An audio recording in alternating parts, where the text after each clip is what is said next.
DZRM Distrito 2, number 1. Nakapagatin ng mga pambagang balita. Walang talagang protektahan, walang kinigiligan. Bawat sa itong mamarasawan. Boses ng katotohanan sa diga ng bayan. Ito ang DZRM Distrito 2, number 1. Mga nababagang balita mula sa loob at labas ng bansa. Mga isyo ng tutukan at sinusubaybayan sa loob ng 5 minuto ng pahati ng kapuluhang balitaan sa DZRM Distrito 2, number 1 na ito ang pambalalan sa tila at LMA Diacamo na ilalatak ang mga maalat na balita. Ang oras natin ngayon ay 10 minuto makalipas sa alas 11 ng umaga, araw ng Bernes, ika-13 ng Disyembre, taong 2024. DZRM Distrito 2, number 1. Isang mapagpalang araw ang Pilipinas. Ito inyong tagapagmatay, LMA Diacamos. At inyong magagay, Lance Cantilla. Ito ang Alisto Balita. Sa ulo ng mga babakang balita. Opisyal ng Health Insurance Company patay matapos palilis sa labas ng Hotel Manhattan. Rally katahasan ng INC para tutulan ng hakbang na impeachment versus VP Sara Duterte. Tintis, sinagalan ng ambisyon. Ilang bahagi ng bansa uulanin ng ngayong araw buksod ng habagat ayon sa pag-asa. Tulong kay Leandra, tinuran ng Tagalog Silang Pilipino Award. Una sa balita. Opisyal ng Health Insurance Company sa US, patay matapos parilis sa lapas ng Hotel Manhattan. Raymar Tihaiko, ibalita mo!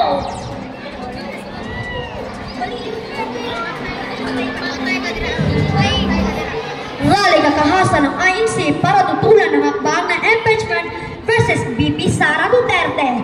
Princess Tihaiko, ibalita mo!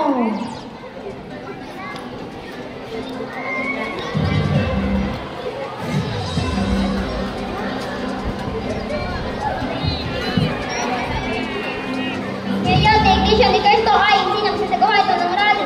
Pare payag ang pagtutunan ng pagkina ng video at isip sa peso. Si Vice President Duterte, una rito, sinabi Pangulong Bongbong Marcos Jr. na hindi niya suportado ang mga plano na ipa-impeach si Duterte dahil hindi kinabang rito ang mga mayan. Sa ngayon, dalawang impeach complaint na sinakal sa kamarali ng representative laban kay Duterte. President Tihaiko, nakakalisto. Impeach, simula na ang misyon. Raymar Tihaiko, ibalita mo! Simula ng TNT, Tropa Kika ang kanilang misyon para back-to-back championship. Lalabanan ng Tropa Kika, SM Wrestler ngayong alas 6 na gabi sa PBA Season 49 of New Zealand Cup sa Ninoy Aquino Stadium sa Malati. Muling gigiyahin ang two-time PBA Best Import Birthday Nearest to Person ang TNT matapos na kaya ng grupo sa pagkakari sa nakaraang Governor's Cup laban sa karibal na Barangay Ginebra. River Tihaiko, nakalisto! Paano ang mundo kung walang tubig? Paano ang mundo kung walang Paano ang mundo kung walang hangin? Paano ang mundo kapag ganito? Maging alerto at handa sa namang uri ng sakuna. Ito ay isang halagang paalala mula sa kagawaran ng kapaligiran at ng likas na yaman at ng himpilang ito. Nagbabalik ang DZRM Distrito 2, number 1. Ilang bahagi ng bansa uulanin ngayong araw bungso ng habagat ayon sa pag-asa. Juan Miguel, Kindaw, ibalita mo! Inaasahang karanas ng mapag-ulan ang malaking bahagi ng bansa ngayong Lunes, Hunyo 17, taong 2024, dulot ng southwest monsoon o habagat ayon sa pag-asa. Sa datos ng pag-asa kaninang alas 4 ng madaling araw, asahan na raw ang malaking posibilidad ng maulan na kalamitan na may kasamang kalat-kalat na pag-ulan sa Palawan at Western Visayas, dulot ng low pressure area sa loob at labas ng Philippine Area of Responsibility. Ayon na rin sa Weather Bureau. Juan Miguel, nakalisto! Para sa balitang showbiz, parokya ni Iga binawaran dangan ng Musikang Pilipino Award. Princess Tihaiko, ibalita mo! Sa Ginanap Tawid Award 2024 na nag-percolate ang music video, ginawaran dangan ng Musikang Pilipino Award sa grupo parokya ni Edgar. Ang dangan ng Musikang Pilipino Award ay ginagawad sa iconic na grupo o individual na may makatulong impact sa Philippine music industry. Mula sa mga batang 90s hanggang sa mga batang ngayon, hit daw ang mga kanta nila. Naging dance ng din ang kanilang mga hit na kanta. Mananatili raw ang pagkakalaga sa mundo na OPM, kaya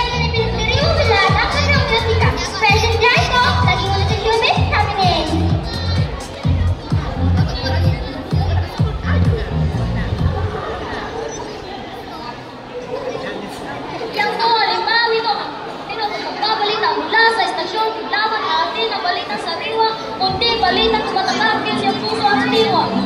Ito ang inyo, tagapagbanday. Alami, Diang Camus. At inyong kagapay, Dance Candila. Balita ang tapat.